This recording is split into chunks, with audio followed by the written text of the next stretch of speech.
ओम श्री गुरुवे नमः। ज्ञानगंज के तिब्बती साधक युत्सुंग लामा से साक्षात्कार मेरे प्रारब्ध में था। भाग 39। युत्सुंग लामा ने हमसे वार्तालाप के दौरान कहा कि तुम लोग जानना चाह रहे थे श्रृंगीला घाटी के बारे में, तो सुनो। यह घाटी तिब्बत और अरुणाचल की सीमा से ही शुरू हो जाती है, किंतु व्यापक भूमिहीनता और चतुर्थ आयाम, जिसे तुम लोग फोर्थ डायमेंशन कहते हो, उससे प्रभावित होने के कारण यह घाटी आज भी अगम्य, अदृश्य और रहस्यमयी है। यह सब लोग जानते हैं। अंतरिक्ष में किसी एक अन्य दुनिया में श्रृंगीला मठ का प्रत्यक्ष संपर्क है। यह सुनकर मैं अवाक रह गया। कौतूहल और आश्चर्य से भरकर मैंने पूछा, आप जो ये चतुर्थ आयाम अथवा फोर्थ डायमेंशन की बात और भूमिहीनता के बारे में बता रहे हैं, यह कुछ भी समझ नहीं पाया। इसका अर्थ क्या है योगीराज? युत्सुंग लामा बहुत सहज हो गए। ये विषय थोड़ा जटिल है। चतुर्थ आयाम या भूहीनता के वास्तविक सिद्धांत की सटीक व्याख्या और विवेचना सभी के वश की बात नहीं है। पिछले 25 वर्षों से मैं इस फोर्थ डायमेंशन विषय पर अनुसंधान कर रहा हूँ और अब मैं पूरी तरह सफल हो गया हूँ ये नहीं कह पाऊँगा यदि मैं स्वयं इस श्रृंगीला घाटी के रहस्यमय प्रदेश में नहीं जाता और वहाँ नहीं रहता, तो कभी भी इन दो व्यापक विषयों पर अनुसंधान कर ही नहीं पाता। लामा जी ने कहा, वायुमंडल में ऐसे बहुत से स्थान हैं जहाँ वायु शून्यता विद्यमान है। इसी तरह विश्व में ऐसे बहुत से स्थान हैं जो भूमिहीन हैं।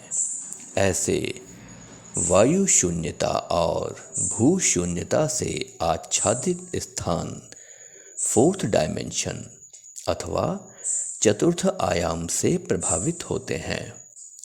ये प्रभावित स्थान विशेष देश काल के निमित्त एकदम भिन्न होते हैं।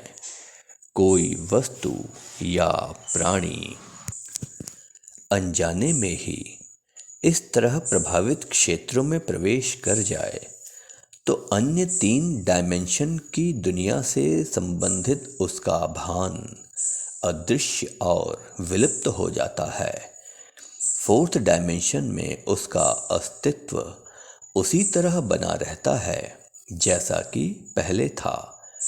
निश्चित रूप से यह कहना थोड़ा मुश्किल होगा कि भविष्य में उनका अस्तित्व इस दुनिया में दोबारा कब प्रकट होगा अथवा कभी प्रकट होगा भी या नहीं। इस विषय से संबंधित जितनी भी प्राचीन पुस्तकें हैं, उनमें सर्वाधिक महत्वपूर्ण कुछ पुस्तकें हैं जो तिब्बती भाषा में लिखी हुई हैं और ताओवांग मठ के पुस्तकालय की एक अमूल्य संपदा है। इन पुस्तकों का गहन अध्ययन मैंने 1-2 बार अवश्य किया है। उसके बाद इस नतीजे पर पहुंचा हूँ कि 3 डायमेंशन से बंधा यह संसार की प्रत्येक वस्तु देश काल और निमित्त से बंधा हुआ है। हमारे इस विश्व की भूमि वक्री है। यदि कोई वस्तु अथवा प्राणी स्थानहीनता अथवा शून्यता प्रभावित क्षेत्र में चला जाता है तब वह वक्रता समाप्त हो जाती है। और यदि कोई व्यक्ति ऐसे भूहीनता प्रभावित क्षेत्र में चला जाए तो उसे इस बात का एहसास ही नहीं रहेगा कि वह एक ऐसे विचित्र और रहस्यमयी संसार में प्रवेश कर गया है जहाँ काल का प्रभाव अत्यंत नगण्य है। सिर्फ यही नहीं, मन, प्राण और वैचारिक शक्ति भी वहाँ एक विशेष सीमा तक बढ़ जाती है। शारीरिक क्षमता, जीवनी शक्ति और मानसिक चेतना में भी वृद्धि होती है। वह व्यक्ति प्रति क्षण, हर पल स्वयं को प्रफुल्लित और अत्यंत वीर्यवान, ऊर्जावान महसूस करता रहता है। युत्सुंग लामा जी की इन बातों को मैं जितना अधिक सुनता जा रहा था उतना ही हतप्रभ हुआ जा रहा था। इन विषयों के बारे में मैं बिल्कुल अनभिज्ञ था, इसीलिए मेरी उत्सुकता बढ़ती ही जा रही थी। विभिन्न प्रकार के प्रश्नों का तूफान मेरे मन को उद्वेलित किया जा रहा था। शंकर महाराज जी के मन में क्या चल रहा है, इस बारे में मैं कुछ जान ही नहीं पा रहा था। कुछ देर रुककर लामा जी ने कहा, सबसे आश्चर्य की बात यही है कि समय का प्रभाव यहाँ इतना नगण्य होता है कि शरीर पर काल का प्रभाव अत्यंत धीमी गति से पड़ता है। शेष अगले अध्याय में।